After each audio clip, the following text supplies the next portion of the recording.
नमस्कार विद्यार्थियों, मैं उमा गौतम, प्रवक्ता शिक्षा शास्त्र, जिला शिक्षा एवं प्रशिक्षण संस्थान हाथरस।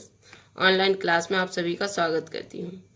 हम बात कर रहे हैं डीएलएड सेकंड सेमेस्टर के अनिवार्य पेपर वर्तमान भारतीय समाज एवं प्रारंभिक शिक्षा की, जिसके अंतर्गत हमने पिछले क्लास में बात की थी शिक्षा के उद्देश्यों की, जिसमें हमने बात की थी शिक्षा के उद्देश्यों के अर्थ, शिक्षा के उद्देश्यों के निर्धारण के आधार एवं शिक्षा के उद्देश्यों के वर्गीकरण पर, जिसमें हमने शिक्षा के उद्देश्यों के वर्गीकरण में जब हम बात की है तब हमने सबसे पहले बात की थी शिक्षा के सामान्य उद्देश्यों के विषय में। उसी क्रम में आगे बढ़ते हुए आज हम बात करेंगे शिक्षा के विशिष्ट उद्देश्यों की, शिक्षा के सार्वभौमिक उद्देश्यों की, शिक्षा के व्यक्तिगत उद्देश्यों की एवं शिक्षा के सामाजिक उद्देश्यों की। साथ ही साथ हम बात करेंगे वर्तमान भारतीय समाज में शिक्षा के उद्देश्यों को प्रभावित करने वाले कारकों की। तो सबसे पहले हम बात करते हैं शिक्षा के विशिष्ट उद्देश्य। जैसा कि नाम से ही पता चलता है कि यह वे उद्देश्य होते हैं जो किन्हीं विशेष परिस्थितियों में, विशेष कारण से, विशेष समय पर, विशेष कक्षा के लिए, किसी विशेष पाठ्यक्रम अथवा पाठ्य वस्तु के लिए, किसी विशेष छात्र के लिए अथवा किसी विशेष शिक्षक के द्वारा किसी विशेष शिक्षण विधि के आधार पर अथवा किसी विशेष स्थान के लिए निर्धारित किए जाते हैं। इसीलिए इन उद्देश्यों को जो है शिक्षा के विशिष्ट उद्देश्य कहा जाता है। इन्हें हम असामान्य उद्देश्य भी कह सकते हैं। असामान्य उद्देश्य जब हम कहते हैं तब इनको हम सामान्य उद्देश्यों के परिप्रेक्ष्य में देखते हैं, क्योंकि सामान्य उद्देश्य अगर हम बात करें तो उनका क्षेत्र जो है वो बहुत व्यापक होता है और केवल कक्षा शिक्षण के दौरान उन उद्देश्यों की प्राप्ति संभव नहीं होती है, जबकि जो विशिष्ट उद्देश्य हैं इनका क्षेत्र बहुत सीमित होता है और कक्षा शिक्षण के दौरान अथवा कक्षा शिक्षण के बाद इन उद्देश्यों की प्राप्ति पूर्ण रूप से संभव होती है। ऐसा इसलिए कह सकते हैं, एक उदाहरण के द्वारा हम समझ सकते हैं कि जब कोई शिक्षक जो विज्ञान का शिक्षक है, अगर वह बच्चों को पौधों के भाग एक पार्ट या एक टॉपिक है पढ़ाता है, पौधों के विभिन्न अंग, तो वह उस टॉपिक को पढ़ाने के दौरान जो विशिष्ट उद्देश्य निर्धारित करेगा वह कर सकता है कि बच्चे जो हैं मतलब कक्षा शिक्षण के बाद बच्चे पौधे के विभिन्न भागों से भली भांति परिचित हो सकेंगे, अथवा एक और विशिष्ट उद्देश्य निर्धारित कर सकता है कि बच्चे पौधे के विभिन्न भागों के नाम बता सकेंगे।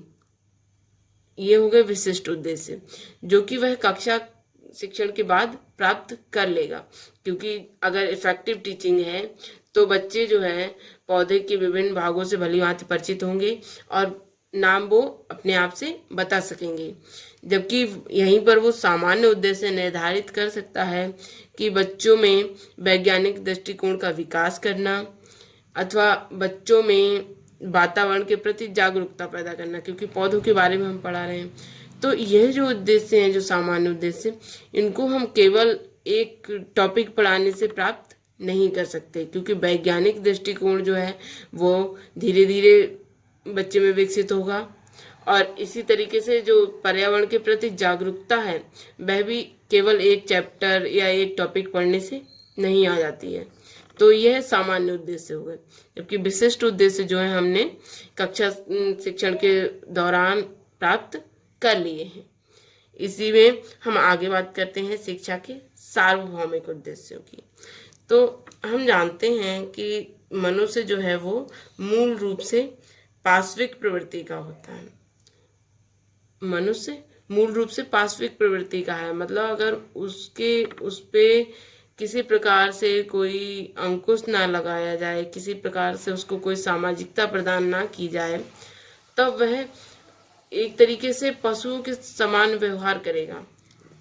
जबकि शिक्षा के एकमात्र वह साधन है जो मनुष्य को मनुष्य बनाती है।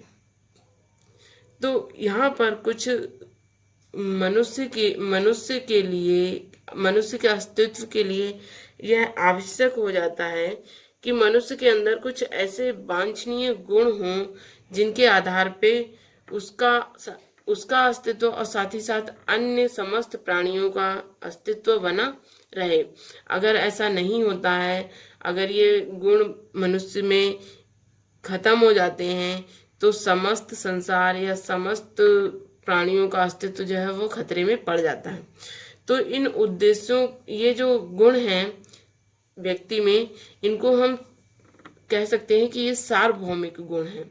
मतलब यह जिन गुणों की हम बात कर रहे हैं, ये कुछ गुण जो सभी समस्त मानव जाति में होने आवश्यक हैं, ये वांछनीय गुण हैं। मतलब हम उम्मीद करते हैं कि इस संसार के अस्तित्व को बनाए रखने के लिए व्यक्तियों में इन गुणों का होना अत्यंत आवश्यक है, जिनको हम वांछनीय मानवीय मूल्य कहते हैं। और शिक्षा ही एकमात्र वह साधन है जो मनुष्य में इन गुणों का विकास, इन मूल्यों का विकास कर सकती है। अतः शिक्षा के यह उद्देश्य बन जाता है कि वह वांछनीय मानवीय मूल्यों का विकास मनुष्य के अंदर करे। तो ये जो उद्देश्य बन गया यह शिक्षा का, यह समस्त काल में, समस्त परिस्थितियों में, समस्त संसार पे और संपूर्ण मानव जाति पे लागू होता है। ये जो वांछनीय गुण हैं, ये है प्रेम, अहिंसा, करुणा और सत्य का गुण। मतलब ये गुण जो है मनुष्य के अस्तित्व को कायम रखने के लिए अत्यंत आवश्यक है, और शिक्षा का यह उद्देश्य है कि वह मनुष्य में इन गुणों का विकास करे, और यह समस्त संसार के समस्त मानव जाति के लिए आवश्यक है। यही जो है शिक्षा को सार्वभौमिक रूप प्रदान करते हैं, और यह शिक्षा के सार्वभौमिक उद्देश्य होता है। आगे हम बात कर रहे हैं शिक्षा के व्यक्तिक उद्देश्यों की। तो शिक्षा के व्यक्तिक उद्देश्य जो हैं वो मानववाद पे आधारित है। मानववाद का मतलब है कि जिसमें मनुष्य को समाज से उच्च स्थान दिया गया है। मतलब जो इन उद्देश्यों का समर्थन करते हैं, वह ये कहते हैं कि मनुष्य जो है वो समाज से ऊपर है। मनुष्य ने अपनी सुविधा के लिए, अपने हितों की रक्षा के लिए समाज की स्थापना की है। अतः समाज से पहले मनुष्य के अपने हित, अपनी जो व्यक्तिक जो आवश्यकताएं हैं वो पहले आती हैं, बाद में समाज आता है।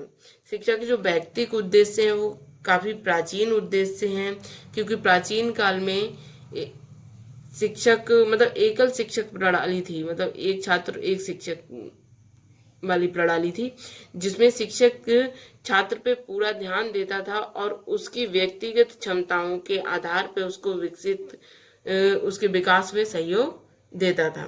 लेकिन मध्यकाल में जो सामूहिक शिक्षा पद्धति लागू हो गई, जहाँ पर समूह में विद्यार्थी होते थे और एक शिक्षक, तो वह उनके व्यक्तिगत विकास पे ध्यान नहीं दे पाता था, व्यक्तिगत क्षमताओं पे ध्यान नहीं दे पाता था, जिससे बालक के जो व्यक्तिगत विकास है वह बाधित होता था। तो यहाँ पर हम, लेकिन धीरे धीरे जब मनोविज्ञान का विकास हुआ, तब बताया गया कि प्रत्येक व्यक्ति या प्रत्येक बालक की कुछ अपनी क्षमताएं होती हैं, कुछ अपनी शक्तियां होती हैं, और प्रत्येक बालक एक दूसरे से अलग है। तो हम सभी को एक ही उसमें नहीं रख सकते। इसीलिए शिक्षा के यहाँ पर व्यक्तिक उद्देश्यों का अधिक बल मिला। इनमें जो व्यक्तिक उद्देश्यों के प्रबल समर्थक थे उनमें फ्रॉवेल, पेस्टोलॉजी, नन, रूसो आदि थे, क्योंकि इन्होंने मनोविज्ञान के आधार पे बच्चे को शिक्षा प्रदान करने का पर जोर दिया कि उसकी बालक को अपनी योग्यताओं, अपनी क्षमताओं के आधार पे आप शिक्षा प्रदान करें और उसको विकसित होने का अवसर प्रदान करें।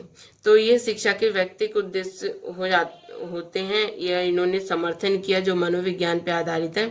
शिक्षा के व्यक्तिक उद्देश्यों के अर्थ को हम दो अर्थों में समझ सकते हैं। अगर हम संकुचित अर्थ में व्यक्तिक उद्देश्यों की बात करें तो संकुचित अर्थ में शिक्षा का व्यक्तिगत उद्देश्य होता है आत्माभिव्यक्ति, मतलब बालक को आत्माभिव्यक्ति के योग्य बनाना अथवा बालक की शक्तियों का सर्वांगीण विकास करना। जो उसमें अंतर्निहित शक्तियां हैं, जिनको हम शिक्षा कहते हैं, कि शिक्षा जो है वो बालक की अंतर्निहित शक्तियों का सर्वांगीण विकास करना है, उनका विकास करना अथवा प्राकृतिक रूप से बालक का विकास होने देना।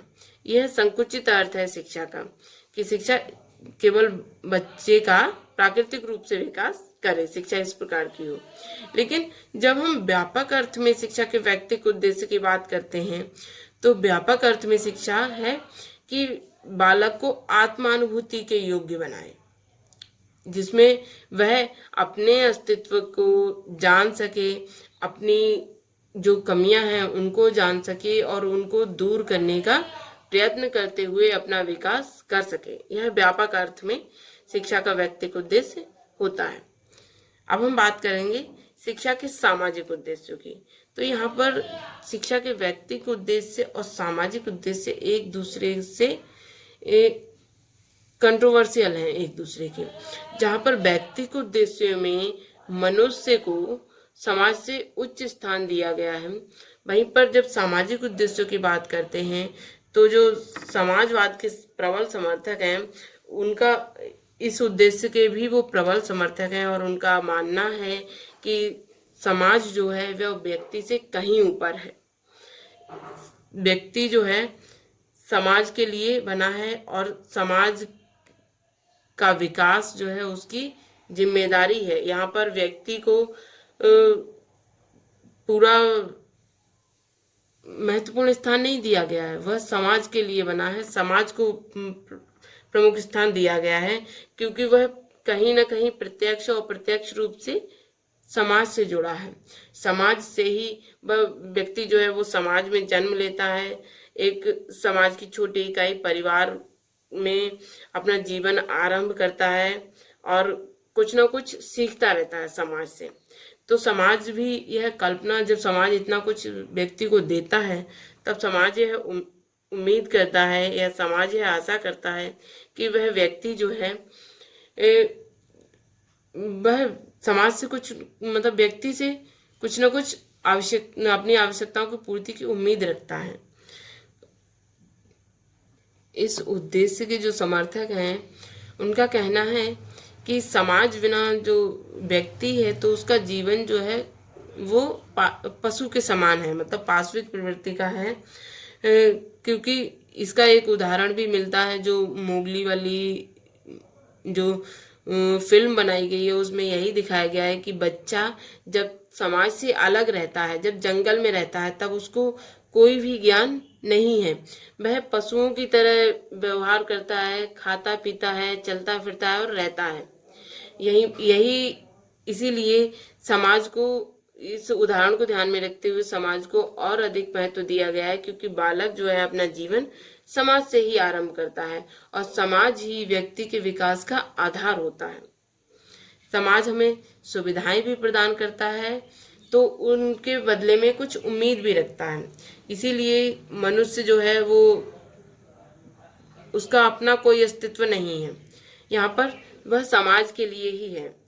समाज जो है वो व्यक्ति में विभिन्न प्रकार के गुणों का, मूल्यों का विकास करता है। समाज व्यक्ति को विभिन्न प्रकार से सुरक्षा प्रदान करता है, उसे शांति एवं सुखमय जीवन व्यतीत करने का अवसर प्रदान करता है।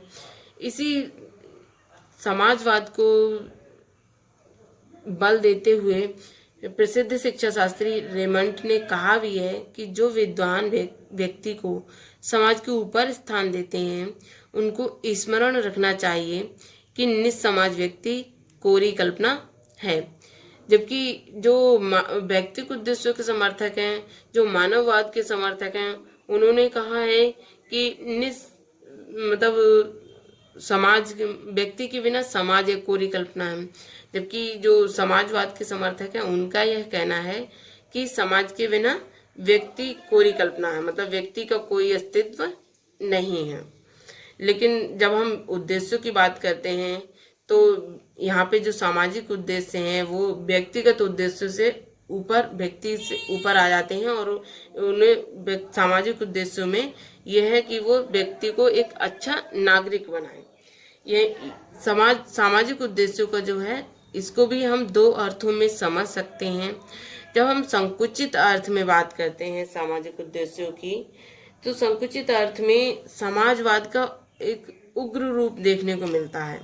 मतलब जहाँ पर व्यक्ति का कोई अस्तित्व नहीं है, व्यक्ति की अपनी व्यक्तिगत कोई इच्छाएं नहीं है, व्यक्तिगत उसका कुछ भी अपना नहीं है, वह सब अपनी आकांक्षाओं इच्छाओं से ऊपर उसके लिए समाज है, राष्ट्र है। और यहाँ पर शिक्षा का जो संकुचित अर्थ में अगर हम देखें सामाजिक उद्देश्य होता है कि इस प्रकार से नागरिक तैयार करना जो समाज के विकास में योगदान कर सके, वह अपनी इच्छाओं आवश्यकताओं और आदर्शों की पूर्ति के लिए व्यक्तियों को तैयार करें, समाज के लिए तैयार करें। और इस प्रकार से इसमें जो उग्र रूप होता है समाजवाद का, तो इसमें समाज या राष्ट्र जो है वो अपने हिसाब से शिक्षा की व्यवस्था करके व्यक्ति को शिक्षित करते हैं और अपने हिसाब से नागरिक तैयार करते हैं। यहाँ पर अपने हिसाब से वो व्यक्तियों को आर्थिक कुशलता देंगे, निषेधात्मक नैतिकता उनमें विकसित करेंगे और विधायक कुशलता प्रदान करेंगे। लेकिन यह सब राष्ट्र के आधार पर, राष्ट्र की आवश्यकताओं के आधार पर, राष्ट्र की इच्छाओं के आधार पर ये प्रक्रियाएं होंगी। जबकि अगर हम व्यापक अर्थ में देखें सामाजिक उद्देश्यों का अर्थ, तो व्यापक अर्थ में जनतंत्रात्मक समाजवाद का रूप सामने आता है। जनतंत्रात्मक समाजवाद से अर्थ है कि मतलब इस प्रकार से समाज और व्यक्ति को रखा जाता है कि व्यक्ति अपने साथ साथ समाज के विकास में भी योगदान दे सके, अपना विकास करते हुए, अपनी इच्छाओं अपनी आकांक्षाओं की पूर्ति करते हुए समाज के विकास में योगदान दे और सामाजिक कुशलता हासिल करे। शिक्षा की व्यवस्था इस प्रकार से की जाती है कि व्यक्ति का व्यक्तिगत विकास के साथ साथ समाज की प्रगति भी होती रहे और कुशल नागरिक तैयार हों। इसी क्षेत्र में ये हमारे थे शिक्षा के उद्देश्य। अब हम बात करेंगे शिक्षा के उद्देश्यों को प्रभावित करने वाले कारकों की। शिक्षा के उद्देश्यों के जब निर्धारण की, जहाँ पे हम आधारों की बात करते हैं, तो उन जिन आधार पे हम शिक्षा के उद्देश्यों का निर्धारण करते हैं, तो कुछ ना कुछ इस तरह से कुछ ना कुछ कारक होते हैं जो शिक्षा के उद्देश्यों को प्रभावित भी करते हैं। क्योंकि हम बात कर चुके हैं कि शिक्षा के जो उद्देश्य हैं वो देश, काल और परिस्थितियों के आधार पर निर्धारित किए जाते हैं और बदलते रहते हैं। हम जानते हैं कि हमारा भारत जो है वो प्रजातांत्रिक देश है, जहाँ पर व्यक्ति को समाज से ऊपर स्थान दिया गया है। मतलब व्यक्ति जो है स्वयं साध्य है, साधन नहीं है। वह ऐसा नहीं है कि व्यक्ति जो है वो राष्ट्र के विकास के लिए एक साधन की तरह इस्तेमाल किया जाएगा, ऐसा नहीं है। वह वहाँ पर यहाँ पर व्यक्ति को उच्च स्थान दिया गया है कि वह अपना विकास करते हुए राष्ट्र के विकास में योगदान दे। तो यहाँ पर जो उद्देश्य हैं शिक्षा के, वो वर्तमान परिस्थितियों के आवश्यकताओं और मांग के आधार पर निर्धारित किए गए हैं। तो इन उद्देश्यों को कुछ कारक हैं जो लगातार प्रभावित करते रहते हैं। इनमें सबसे पहला है दर्शन। दर्शन जो है वो शिक्षा के उद्देश्यों को हर काल में, हर समय, हर परिस्थिति में, हर देश में प्रभावित करता है। क्योंकि दर्शन और शिक्षा जो है वो एक दूसरे के पहलू हैं। हम ये कह सकते हैं कि शिक्षा जो है वो दर्शन का गत्यात्मक पहलू है। मतलब दर्शन सिद्धांतों को निर्धारित करता है और शिक्षा उन सिद्धांतों, उन नियमों, उन मूल्यों को प्राप्त करने के लिए अग्रसर होती है या उन सिद्धांतों, उन नियमों को लागू करती है। तो दर्शन के द्वारा शिक्षा के उद्देश्यों को हमेशा से प्रभावित किया जाता रहा है और आगे भी किया जाता रहेगा। यहाँ पर हम एक उदाहरण के द्वारा समझ सकते हैं कि अगर किसी देश में आदर्शवादी विचारधारा का प्रभाव है, तो वहां पर जो शिक्षा के उद्देश्य हैं वो आध्यात्मिकता की ओर होते हैं। या फिर ऐसा प्राचीन भारत में था, जब जिस समय पे आदर्शवाद का प्रभाव था, तब शिक्षा के उद्देश्य थे बच्चों में आध्यात्मिकता का विकास करना। लेकिन जब प्रकृतिवाद की ओर जाते हैं, तब शिक्षा का उद्देश्य हो जाता है कि बालक को अपनी मतलब प्राकृतिक आधार पे सीखने के अवसर प्रदान करना और बालक को अपने हिसाब से विकास करने देना। यह प्राकृतिक विचारधारा के आधार पे शिक्षा के उद्देश्य हो जाते हैं। ऐसे ही दूसरा है जीवन दर्शन। किसी व्यक्ति का जीवन दर्शन, जो समाज है वहाँ के किसी ऐसे व्यक्ति का जीवन दर्शन जो व्यक्ति समाज में बहुत ज़्यादा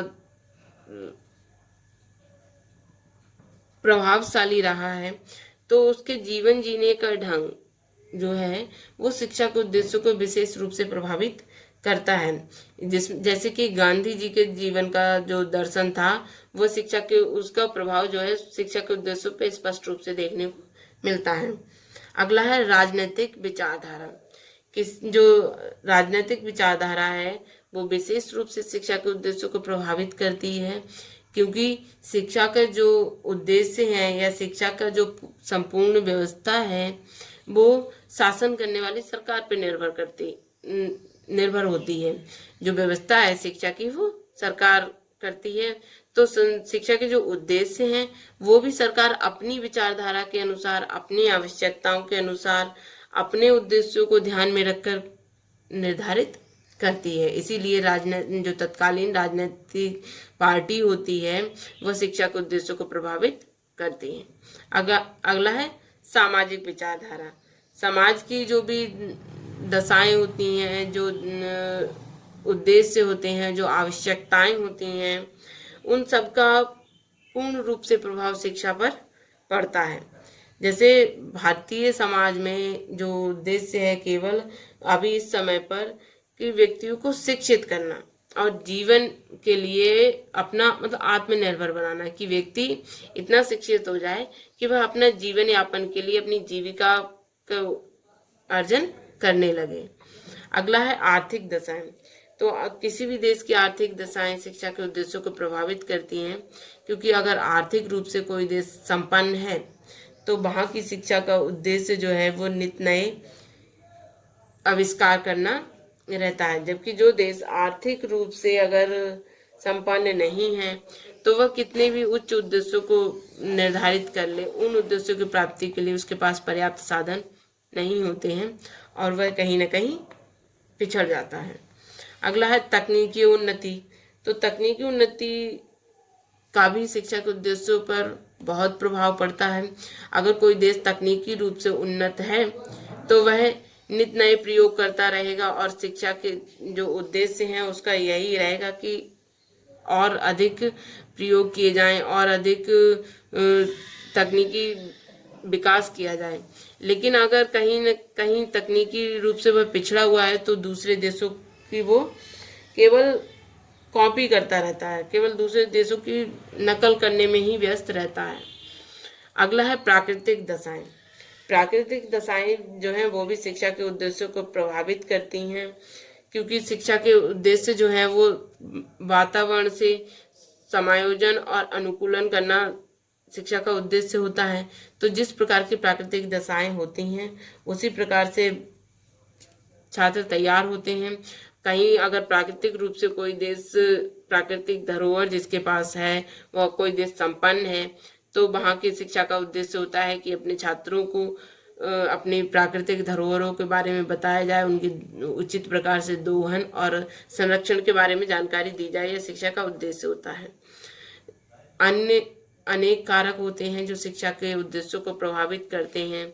इनमें धार्मिक सांस्कृतिक जो संस्कृति है या सभ्यता है वह शिक्षा के उद्देश्यों को प्रभावित करती है। इसके अलावा और भी जो अन्य देशों के कुछ अनुभव होते हैं, कुछ लाभदायक जो कुछ परिस्थितियां आती हैं जिनसे कोई देश सीखा है, तो उनके आधार पर शिक्षा के उद्देश्यों का निर्धारण किया जाता है। यह कुछ उद्देश्य हैं जो यह कुछ कारक थे जो शिक्षा के उद्देश्यों को प्रभावित करते हैं। इसके अलावा अन्य कारक भी हो सकते हैं जो शिक्षा के उद्देश्यों को लगातार प्रभावित करते रहते हैं। आज के लिए इतना ही। धन्यवाद।